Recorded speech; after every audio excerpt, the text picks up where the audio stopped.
Hello friends, welcome to red horse Tamil. பொதுவாக வீட்டு விலங்குகள் மனுஷன் கூட ரொம்பவே ஃப்ரெண்ட்லியாக பழகக்கூடியது. அது மட்டும் இல்லாமல் அந்த விலங்குகள்ட்ட இருந்து நம்ம கற்றுக்க வேண்டியது நிறைய இருக்கு. இந்த வீடியோவில் நம்ம எதை பற்றி பார்க்க போறோம்னா, விலங்குகள் செஞ்ச சில தரமான சம்பவங்களை பற்றி தான் பார்க்க போகிறோம். அதனால இந்த வீடியோ ரொம்பவே இன்ட்ரெஸ்டிங்காக இருக்கும். ஸோ வீடியோவை ஸ்கிப் பண்ணாமல் பாருங்க. இப்போ வரைக்கும் நம்ம சேனலை சப்ஸ்கிரைப் பண்ணலைன்னா மறந்துடாம சப்ஸ்கிரைப் பட்டனை கிளிக் பண்ணி பக்கத்தில் இருக்க பெல் ஐக்கானையும் கிளிக் பண்ணிக்கோங்க. அப்போ தான் நான் அப்லோட் பண்ணுற வீடியோ உங்களால் உடனுக்குடனே பார்க்க முடியும். பொதுவாக கங்காரு மனுஷங்க மாதிரியே சண்டை போடக்கூடிய ஒரு விலங்கு. அதனால தான் கங்காருவை பழங்காலத்தில் பாக்ஸிங்கில் விளையாட வச்சுக்கிருந்தாங்க. ஆனால் அதுக்கப்புறம் விலங்கு ஆர்வலர்கள் பண்ண பிரச்சனைனால அந்த விளையாட்டையை மொத்தமாக பேர்ன் பண்ணிட்டாங்க. இதே மாதிரி ஆஸ்திரேலியாவில் உள்ள ஒருத்தரோட பண்ணை வீட்டு நாயை கங்காருன்னு பிடிச்சி வச்சிருந்துச்சு. அவரோட நாயை அந்த கங்காருட்ட இருந்து காப்பாத்துறதுக்காக அவர் கங்காருவோட மூஞ்சில ஒரு பஞ்சு விட்டாரு. இந்த வீடியோ ரொம்பவே இன்டர்நெட்ல வைரல் ஆச்சு. ஆனால் அடுத்த நாளே அந்த கங்காரு அவனோட பண்ணை வீட்டுக்கு வெளியில அவனை அடிக்கிறதுக்காக ரெடியா நின்றுக்கிருந்துச்சு. எது எப்படியோ அவன் வெளியில போனா அவனோட கிட்னி சட்டி தான். ஏன்னா கங்காரு அந்த இடத்துல அந்த மாதிரி மிதிக்கும்.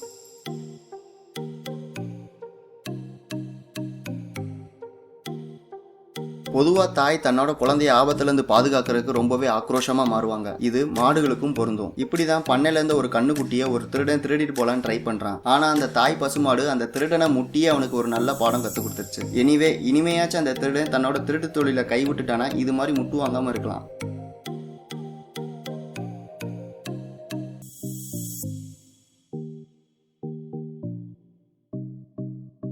பொதுவாக தவளைகளுக்கு பூச்சி ரொம்பவும் பிடிச்ச உணவு. இதை பயன்படுத்தி ஒரு பையன் ஹேண்ட் ஸ்மாஷர் கேமில் தவளையை யூஸ் பண்ணி அதிகமான பாயிண்ட் எடுத்துருந்துருக்கான். ஆனால் கொஞ்ச நேரம் விளையாண்டதுக்கு அப்புறம் தான் அந்த தவளைக்கு தெரிஞ்சிருக்கு அந்த பையன் தன்னை ஏமாத்திட்டான்னு. அதனால தன்னை ஏமாத்தின அந்த பையனோட விரலை அடுத்து இந்த கேம் விளையாட முடியாத அளவுக்கு பதம் பார்த்துருச்சு.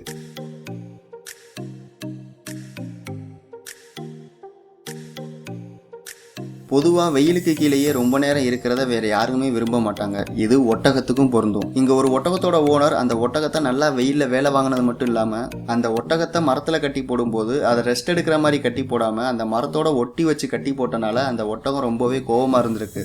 அதுக்கப்புறம் திரும்பி வந்த ஓனரோட மண்டையை பிடிச்சி கவ்வி தூக்கி போட்டு தன்னோட கோவத்தை தீர்த்துக்குச்சு. நீங்களும் உங்கள் வீட்டில் வளர்க்குற பெட்டை இது மாதிரி கட்டி போடாமல் நல்லா கேப் விட்டு செயின்லேயோ கயிற்றுலையோ கட்டி போடுங்க. அப்படி இல்லைன்னா உங்களுக்கும் இது மாதிரி நடக்கிறதுக்கு வாய்ப்பு இருக்குது. பொதுவாக காகம்லாம் மனிதர்களோட முகத்தை நல்லாவே ஞாபகம் வச்சுக்கிறோம். அதனால தான் காகத்தை ஆராய்ச்சி பண்ணுற குழு அந்த காகத்தை பிடிக்கும் போதும் அது உடம்புல ட்ராக்கிங் டிவைஸ் செட் பண்ணிட்டு திரும்ப விடும்போதும் முகமூடி போட்டுக்கிறாங்க. அப்படி அவங்க பண்ணலைன்னா அவங்க நார்மலாக வெளியில் போகும்போது அந்த காகம் பார்த்துச்சுன்னா எப்படி இளநியை ஓட்ட போகிறதுக்கு அருவாளை வச்சு கொத்தி விடுவாங்களோ அது மாதிரி மண்டையை கொத்தி விட்டுரும்.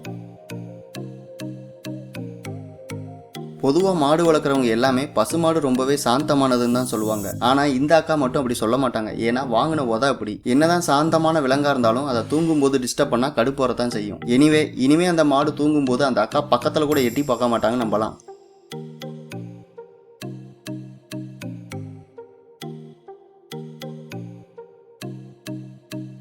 பார்க்கறதுக்கு ஒட்டகத்தையும் ஆட்டுக்குட்டியும் சேர்ந்து செஞ்ச கலவமா இருக்கிற இந்த விலங்கோட பேரு லாபா அலபாமா. இது ஒட்டக குடும்பத்தை சேர்ந்த ஒரு இனம் தான். ஆனா இந்த அனிமலுக்கு சுத்தம் சோறு போடும் சுகாதாரம் குளம்பூத்தும் அப்படிங்கிற பழமொழி தெரியாது போல இருக்கு. அதனால தான் கிளீன் பண்ண வந்தவன வெறித்தனமா உங்களுக்கு விரட்டியே விட்டுருச்சு. ஆனா நீங்களும் இந்த மாதிரி இல்லாம உங்களையும் உங்களை சுத்தி உள்ள இடத்தையும் எப்பயுமே சுத்தமா வச்சுக்கிறது உங்களுக்கும் உங்களை சுத்தி உள்ளவங்களுக்கும் ரொம்ப நல்லது.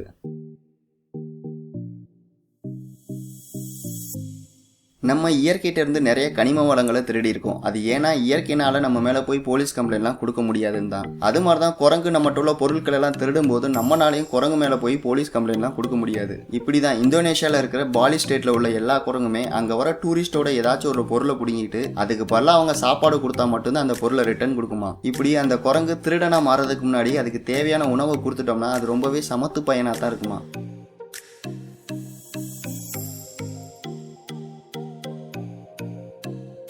நம்ம எல்லாத்துக்குமே லயன் அப்படின்னு சொன்னால் கண்டிப்பாக பயம் வரும். அதுக்கு காரணம் அதோட கம்பீரமான தோற்றமும் அது ஒரு ஆபத்தான விலங்கு அப்படிங்கிற ஒரு எண்ணமும் தான். அதே இது சீ லைன் அப்படின்னு சொன்னோம்னா நமக்கு அந்த மாதிரி எந்த ஒரு பயமும் வராது. அதுக்கு காரணம் என்னன்னா அது பார்க்கறதுக்கு ஃபன்னியாக இருக்கிறனால தான். இதனால கடுப்பான சைனாவில் இருக்கக்கூடிய ஒரு சீ லயன் 400 ரவுடி தான் அப்படின்னு நிரூபிக்கிறதுக்கு ஒரு தரமான சம்பவம் பண்ணியிருக்கு.